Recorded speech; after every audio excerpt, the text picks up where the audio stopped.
it was truly an aggressive defensive battle out there, and unlike a lot of years where you're able to play in that kind of game for a while and then just break the opposing team and pull away. I don't think that ever happened tonight, and it was just two really good defensive teams tonight.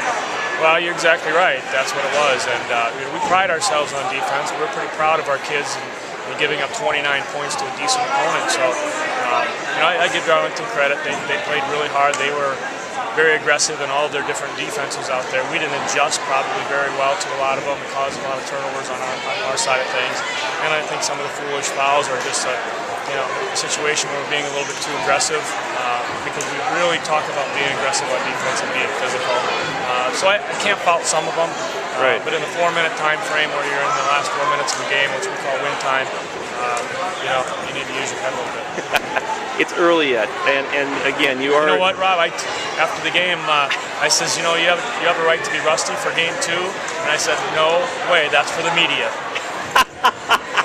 So you anticipated that I would say Absolutely. that it's too early. So in other words, these girls play enough basketball year round that they should not be doing those kind of things in these situations, and they should know situations better. Is that the deal? And I think so, and I think they would tell you that because of the amount of time that they've played already and going through our practices so far, our summertime, being here last year. All those kids that were on the floor were there last year except for 1 or 2. So, it wasn't anything different than we've been doing for a couple years now. So that's a matter of those guys, I guess, getting back in a groove, but maybe the quickness of the game, the physicality of the game might not be used to yet.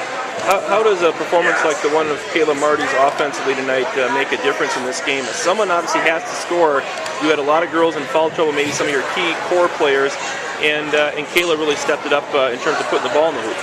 Yeah, and that's something that we've done for years, Rob.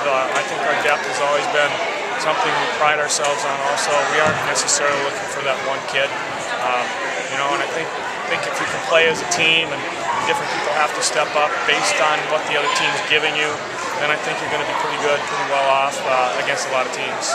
Jeff, a lot of years when one beats two and one is Cuba City, that puts a lot of separation between you and the conference. I'm not sure that's going to be the case this year. It seems as though between teams that might not, some teams have the experience. You again trying to battle through some of the inexperience with talented young athletes. How do you see things going forward? I know this win gives you a leg up, but any bigger leg up than other years, given how perhaps this competitive this conference might be? No, I don't think so. I don't know how. We aren't really sure how some of those other teams are going to be. It's so darn early in the season right now. As I said before, there's youth movements all over the place that are coming. So I know we got Point coming up next week, and they got freshmen playing along with some veterans over there. So I just think there's a lot of dark horses that are going to crop up in the conference or any non-conference opponents that we play, and we just have to be prepared for it.